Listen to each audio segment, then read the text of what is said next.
The point of this video is going to be to provide an update on my sleep. I have struggled with my sleep for many years. I've been actively trying to fix my sleep for about 10 or so years now. I've probably had sleep problems for a couple of decades, maybe 3 decades, but this is going to be an update on where I'm at and how I'm doing. Disclaimer. So this is a personal update. I'm not an expert on sleep, more of an enthusiast, and some of what I say might be incorrect. Avoid taking anything I say and applying it to your situation without talking to an actual professional first, for example, a doctor or at least a sleep tech. So what is the nature of my sleep problem right now? I do have sleep apnea, but there's lots of different symptoms that you can have with sleep apnea, and everyone's experience is different. For me, my problem lately has been I will fall asleep easily at night, but I can't stay asleep long enough to get a full night of sleep.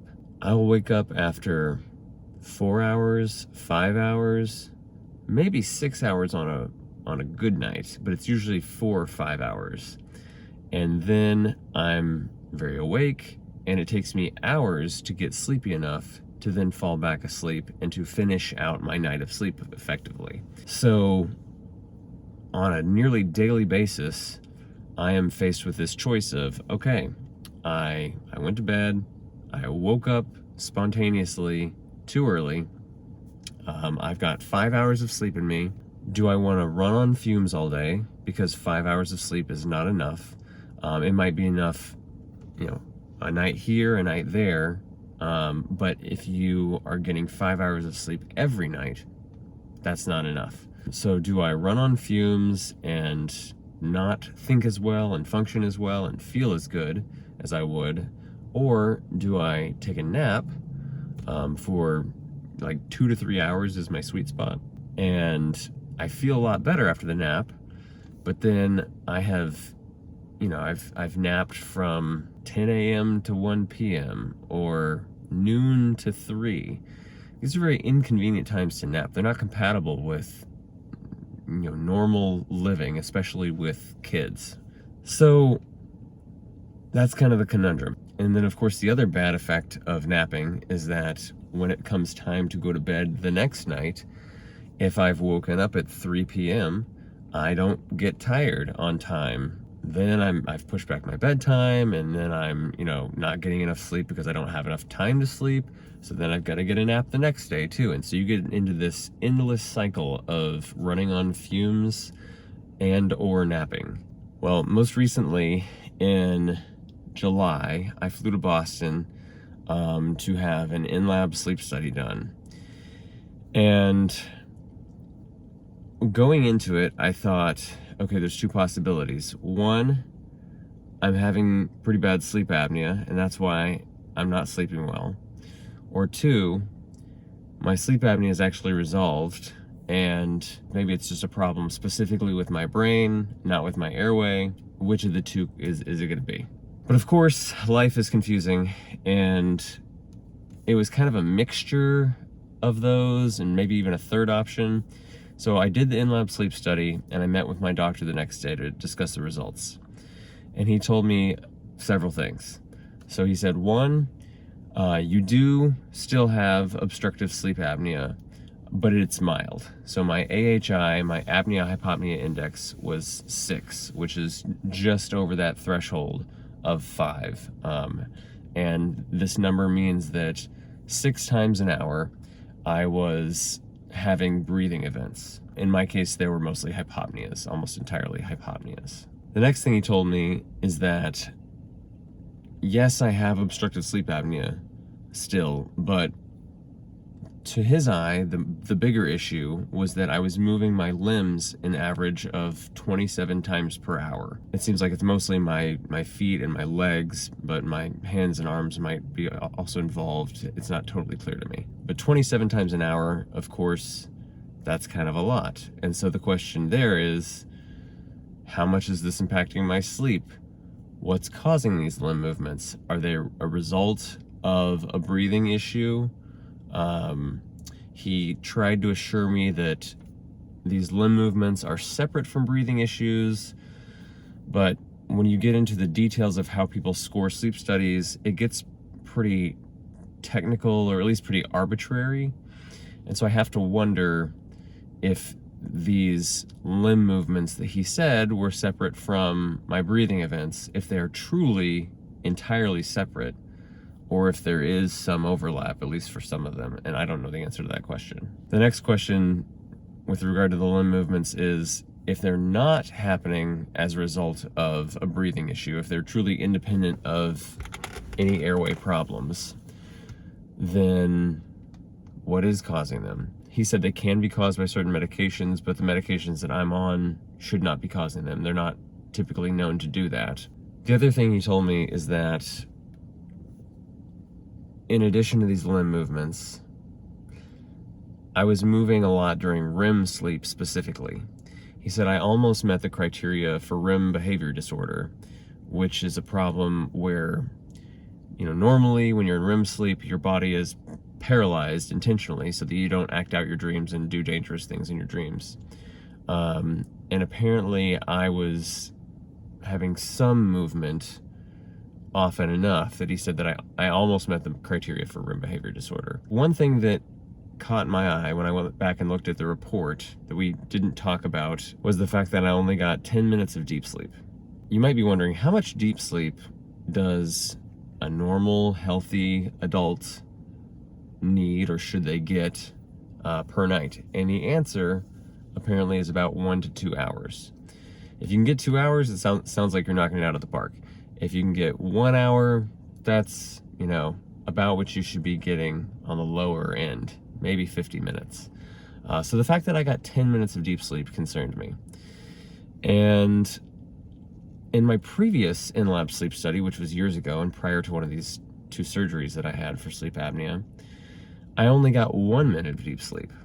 And again, afterward, my doctor didn't seem too concerned about that. It kind of felt like they were saying, well, that could just be, an effect of being in a weird environment with a bunch of wires hooked up to you. Maybe you're actually getting a normal amount at home and, you're just getting a small amount during these sleep studies. And I don't really have any way of knowing whether that's the case, or at least I didn't. And the problem is that these wearables that I use, I use an Oura Ring, I wear a pulse oximeter, and people have things like Apple Watches and Fitbits. These devices that don't have electrodes on your head to measure your brain activity directly, I'm not convinced they can accurately measure deep sleep. Now I have this question of, am I really getting 5-10 minutes of deep sleep a night? Or is that just an in-lab sleep study thing, and on a regular basis I'm getting much more deep sleep than that? This is a question I need to answer. So I found a headband that hopefully will be able to answer that question going forward. Okay, so now let's talk about Ambien. I have been on Ambien for a long time. I think that if I had not slept poorly to begin with, I probably never would have gotten on Ambien. But I did get on Ambien because I was sleeping poorly. And yeah, I've become pretty dependent on it. I will sometimes get off of it because I wonder, is Ambien, how much is it really helping me? Is it potentially actually hurting me? And I will get off of it for maybe a week or 2 weeks or 3 weeks. I've done these durations recently and be very underwhelmed with the results. I still don't sleep well. So part of me thinks, well, I might as well take whatever benefits I can get out of Ambien if I'm still not sleeping well when I'm off of Ambien. But 2 things kind of come up. One, it's possible that 2 or 3 weeks off of Ambien is not a sufficient amount of time to know where my sleep is going to land when I get off Ambien. I might have to be off of it for a full, let's say, 2 to 3 months. So that is one thing that I am highly motivated to do. And the other thing is that I recently did some tests with Ambien, the details of which I won't go into, but they made it pretty darn clear that Ambien was maybe a little more insidious, a little more harmful for my sleep in non-obvious ways than I was giving it credit for.